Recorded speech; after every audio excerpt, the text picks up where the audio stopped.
All right, how's everyone doing? I am Rich CELENZA. Thanks for tuning into the Rich CELENZA show. So, what I want to get into today is sleeping. Now, I've done other videos on the importance, I think, of sleeping and napping. if you know me personally, you know I like to sleep, all right? And nap. Let's call it for what it is. I play hard, work hard, and I sleep hard. And I nap hard, all right? I'm just telling you. And when I was younger, I had problems with sleeping. I just never felt good. I had all these health issues to a certain degree. Not major, but throat issues, teeth issues. I had a hernia and in and out of the hospital all the time, earaches, all this wacky shit.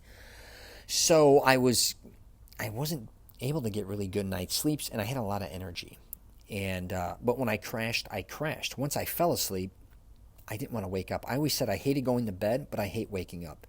But one of the things I now keep getting hit up with on my podcast, YouTube, and even friends, family members, and everybody is, how do you sleep the way you sleep? You know, because even my closest friend, I just had a conversation with him, he had and my cousin, and they drink before they go to bed. And I just saw a study on this on a Netflix special. You should check it out regarding drinking. What was it called? Like the effects of alcohol? It was crazy. And it talks about all the different effects of alcohol, including hangovers and how your body reacts. And one of them was drinking before going to bed. Does it help? And it looked like it helped at the beginning, like put you to sleep. But then after an hour or two, I think, or a couple hours, then it was not very good for you. You weren't getting deep sleeps or staying in a deep sleep, I guess.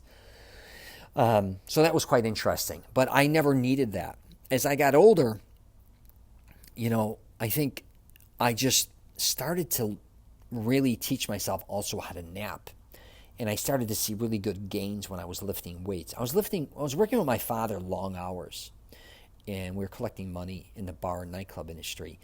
So the minute basically you wake up till like 11, 12 o'clock at night, we were either working or doing service, or I was throwing in a workout in there. And then even afterwards, I was going out to nightclubs. But I was eating a lot.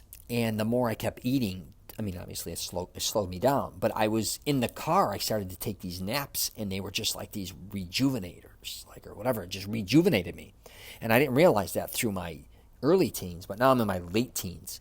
And I'd wake up from a nap and sometimes be a little woozy for 5 or 10 minutes. And sometimes I'd wake up and feel refreshed. But we were collecting money in the car, so we would basically from like 9 o'clock to say 6 o'clock. I'm going from bar to bar, restaurant to restaurant, lounge to lounge, nightclub to nightclub. Not nightclub, I'm sorry, gentleman's club, whatever it was. And I would be able to, I knew, okay, there's a 15-minute from this location to this. I would take a quick nap. And man, was that a game changer for me. Some people don't believe in naps. I love them. I think there was that study. I don't know what the hell it's called, and I think I mentioned this before on previous podcasts or even a video where they did a study on men, I think, maybe even women, but the men that lived the longest. And there was this island somewhere near Europe. It's not even far from Italy. And a few things that they did that I remember, I think I saw it on 60 Minutes 2020. It might have been the U.S. or Australia. A lot of them smoke, drank, whatever. Most of them slept, I think, 8 to 9 hours a day. Most of them napped, I think, in half an hour to an hour. And a lot had sex all the way up until their 80s, let's say. They even had kids, a lot of these dudes. But a lot was about the rest. Sleeping. And most people I know either can't program their brain to get the right sleep. And I get it. I understand that to a certain degree, but here's something that I'm just going to give you some tricks on what I do regarding sleeping, because my mind is always racing. When I'm trying to go to bed, I keep telling myself to shut up because I keep thinking of things. It doesn't always work, right? But I keep telling, if something's coming in my brain, I say enough, shut up, stop, shut up. I don't want to hear it. I'm almost talking to myself. I'm blocking it out, and I'm trying to relax. I also try to feel very heavy, not light. And, just really melting into whatever. I'm also trying to relax each body part. So I kind of start, my cousin taught me this she taught me with her feet. And she's a snoozer too, and she's beautiful. She used to be a model, and, she would try to get, sleep when she could. And you start with your feet, you just keep relaxing, and you try to think about relaxing each part of your body, and you kind of work your way up. Just keep relaxing, kind of even move it or, even if it's your toes or your hands, move it a little bit, make sure you can concentrate on it, and just keep relaxing. And also, the one thing I did for years, I'm not doing it now, is find a special spot to lock yourself in. Because I think we go left, right, this, that, all over the place. What I did was I was laying on my back. I put 2 pillows on each side of me so I couldn't roll over. And I also put something always over my eyes. When I would lay down to go to sleep, I knew that was time to sleep. It was like a mini cocoon. And again, my friends hit me up, and they're always again asking me how I sleep. And I ask them, why aren't they sleeping? And it seems like they're always stressing.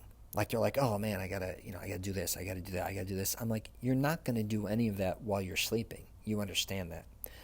And I get a lot of times too, we think of things, especially from a creative standpoint, because a lot of times ideas come to me and I have my phone next to me and I put notes down.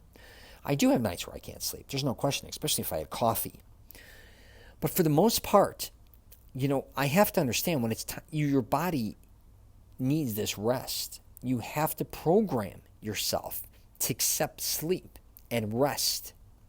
A lot of people just kind of neglect it.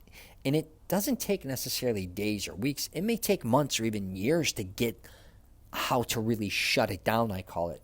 Because that's what I do. When I go to sleep, I'm shutting down. It's almost like a computer. Time to just shut it down.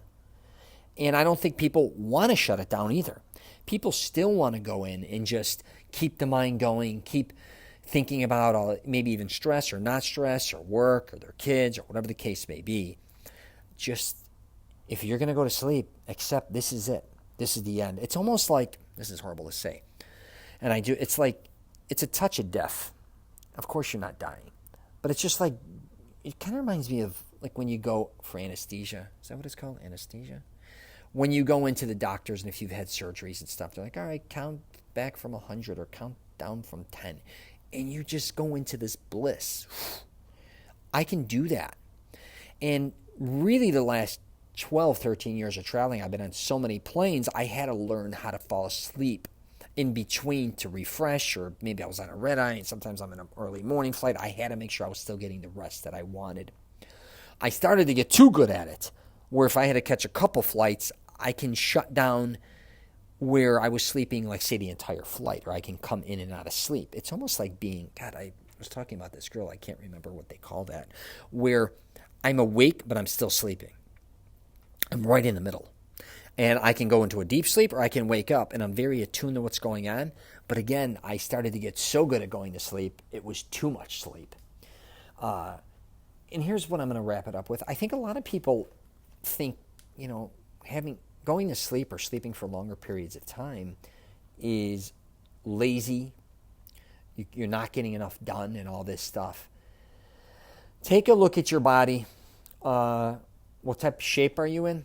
Some people definitely can live off 4 or 5 hours sleep maybe and be great. Some may need 8, 9. If you work out hard, I think, though, if you incorporate a lot of fitness, and these guys, I'm hearing more and more professional athletes are sleeping more and more. And if you're running hard, you may have to sleep hard. And if you're always tired, you're yawning, if you're waking up and you're miserable, you're groggy, all these things, I say it all the time, your body is sending you signals. It's saying maybe you need too much sleep. Now, what's really interesting with me, I realize there is a sweet spot a lot with sleeping. For me, it's 7.5 to 8 hours. Now, I could sleep 9 hours. I could sleep 15 if I want. I'm not kidding. Sometimes if I go to sleep, when I was younger, I can sleep 15, 17 hours. And I can almost do them back to back if I wanted to. If I was somewhere like I didn't want to be, like say you're in a family vacation and you're somewhere you don't want to be, or you're just aggravated, or even you're not feeling good, or I was sick. And I wouldn't take meds usually, but I was just, obviously, even if I wasn't sick, say I could just go to sleep for long, long periods of time if there's no reason to wake up. I still can. But too much sleep, if I start hitting that, 9-hour mark, then I wake up, I'm dragging ass that day. But then again, if I only get 6.5, 7, again, I'm dragging ass that day. 7.5 to 8 is nice for me. But I still got to get a nap in. Then I have to do. So if I go to bed at 2, I will definitely sleep till 9:30, 10. If I go to bed at midnight, I do try to wake up, 8:30ish. I want to be in that 8 hour mark, but sometimes I don't like to get up too early. But my point being is I've always tried to get around 7.5, 8 hours. And I never pull all-nighters, even though, which sounds crazy, my whole life for decades was staying out late, doing things late, 4, 5, 6 in the morning. Hundreds of times coming home, it's light out. But when I would do those late nights, if I went to bed at 6 or 5, 6 in the morning, the next day I would always sleep in. I wouldn't do them where it was, I've only done it a couple times, where I had to go to work the next day at 9 where I've only got a few hours sleep. But I never, one time I stayed up with my cousin all night. And then it was one time, I should say, I pulled an all-nighter in California, but it was work-related. Then I was miserable. I went to bed at noon and at work, and I forgot when I woke up at certain to go eat dinner. I told him F himself, fuck, get out of here. And then I went back to bed that night and got back into my routine. But I think all-nighters I almost feel like an all-nighter takes months off of my life. Or not getting the proper amount of sleep just takes such a toll on you. My father and me used to, when I was younger, and I would see guys in the bars or nightclub business, and I'd be like, oh my God, some of these guys were younger. I'm like, what's wrong with him? Is it alcohol, drugs, whatever? He goes, no, he don't sleep. Most people don't get the proper amount of sleep. I was like, wow, that makes sense. And I think about that all the time. I see a lot of people with huge bags under their eyes. I get them too, but you can they look always tired and they're exhausted. If you feel that way, we have got to confront that one way or another. And sometimes alcohol may not be the answer. Maybe taking some type of medicines may not be the answer. It just may be you having to learn how to do that. Again, you may have your own issues. I don't want to tell you how to live your life. But I do want to tell you that a lot of conform your body into what you want it to be. And conform it into what it needs. A lot of times we're just neglecting it. Back to signals it's sending. A lot of times you may have to go to bed earlier, right? You may be going to bed too late and having to get up too early. You also may be getting too much sleep. Again, on the reverse of that, you may be sitting on the couch for 12 hours a day, falling in and out of sleep, sleeping for, whatever it is. So these are things you have to figure. I would do a test run. One day I would try to fall asleep, and if you can, how do I feel after 7 hours sleep? How do I feel after 8 hours sleep? How do I feel after, this amount of sleep? Do I feel better with naps? Try to test yourself different times. And also everything you do, and I will say, is going to be different from day to day. Every day is different than the next. Even if you go to work a lot of times, you may be in a certain type of routine where you go to work, maybe you work out or maybe you don't, maybe I eat, then I come home, maybe I watch Netflix, then I go to bed at this exact time. It's still not necessarily the same because you may have eaten different foods. What's on your mind is different. What you drink may be different. What you're doing throughout the day, at work may be looking the same, but if you do physical labor, you're doing different types of things, working different muscles. Even if you're just in an office, you may be doing, one day you may be even walking more than the next. One day you may have a drink, you don't the next. Again, all these things change your life and change your day. So you need to pay attention to those things. So I'm going to wrap it up there.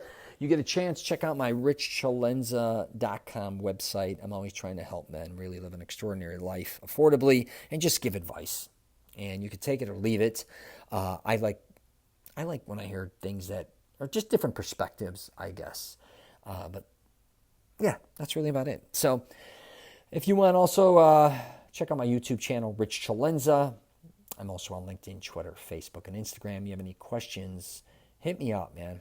I have no fear of, I love responding to people, and I definitely want to help people when it comes to sleep. I just think it's so important, and so many people neglect it, and something happens as we get older with a lot of people. They just hate to sleep.